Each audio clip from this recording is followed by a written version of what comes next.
What is up, guys? Welcome to another YouTube Q&A.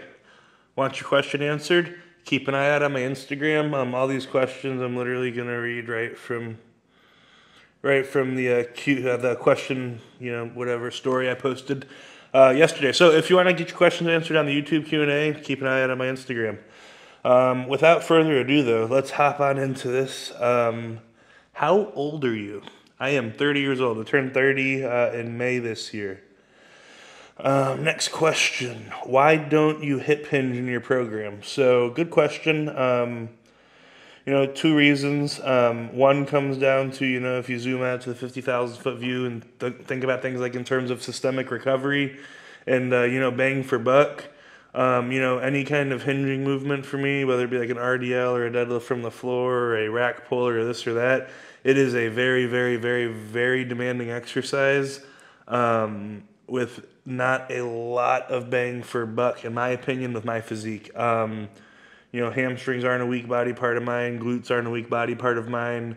And, all hip hinge movements, primarily are moved with your glutes and hams. Obviously, your erectors are used, but, erectors aren't really a weak part of mine. My back specifically, I need a lot more lower lat. So that's been the focus of my programming, both on the back training day and, the training as a whole, as I have, prioritized the back sessions. I've, prioritized recovery for those back sessions, both in that they always come after off days and that, I'm training my good body parts, like legs once every 9 days. So everything's geared towards, my physique specifically, what I need to do right now. That's why there's no hip hinging movements in it. Okay. Moving on. Your triceps seem to be shaped differently than other bodybuilders I've seen. Why? Because I picked really good parents. No, all jokes aside, muscle shape is a genetic thing. It's entirely genetic. No matter how hard you train, you're not going to make your muscles insert lower. You're not going to make, the amount of tendon you have before the muscle starts change. It's just not possible. What you can do is make what you have bigger. So, I have, very, good tricep shape genetically. And that's definitely, been emphasized by the fact that they are one of my more developed body parts. I have, developed them to the point where they are a very stand-up, strong body part, both in terms of size. So when you couple that size with the fact that I do have good shape, I feel like that's why they kind of stand out. They definitely are a strong body part of mine.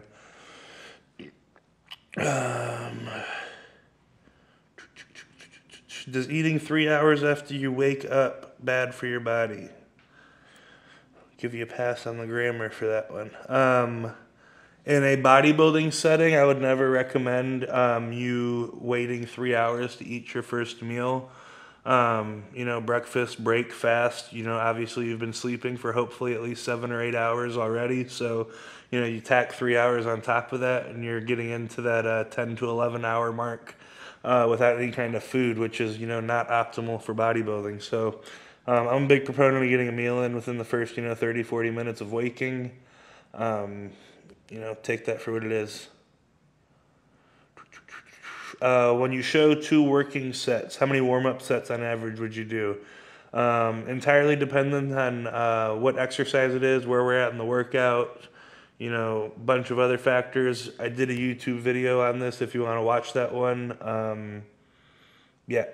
So, basically all you want to do with your working set, your warm-up sets, so go watch the video for a real in-depth answer, but all you want to do is you want to do the bare minimum to get your body ready to perform the working sets. So, no junk volume, no sets of 10 just because you want to do 10 because it's a cool number. Very much so, perioding up to your working weights, wasting as little energy as possible.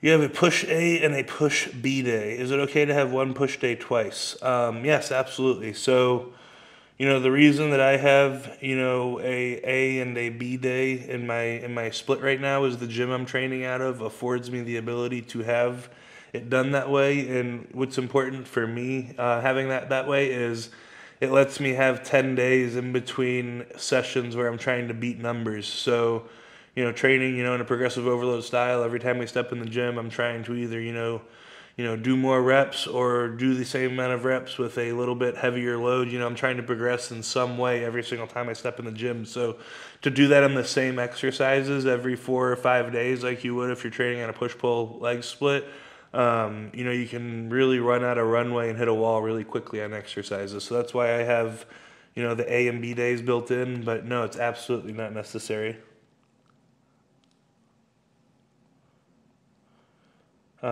Touched on this one a little bit earlier, but I'll, really touch on this one just because, I think, whatever, it needs to be answered. Hip hinging for a bigger back. What's your opinion? I think a hip hinge, while it uses your erectors, is largely going to train your hamstrings and glutes. I feel like if you need to build your back, there are far better options out there, and those options impact your recovery and your CNS a lot less than the popular hip hinge options, whether it be like an RDL or a stiff leg deadlift or normal deadlift, whatever.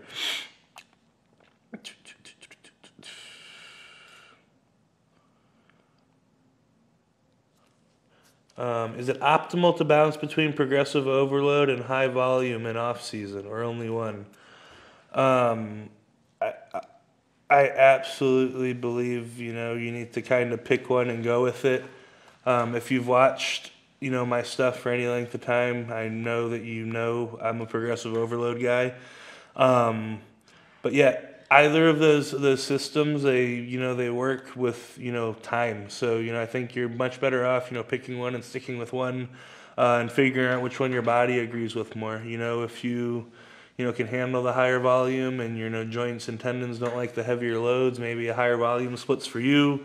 If you train very intensely and you enjoy really pushing things in the gym and like doing things the best way, maybe progressive overload's for you.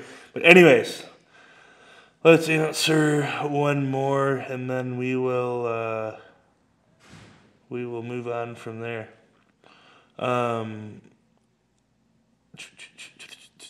What's your goal placing for this year's Mr. Olympia?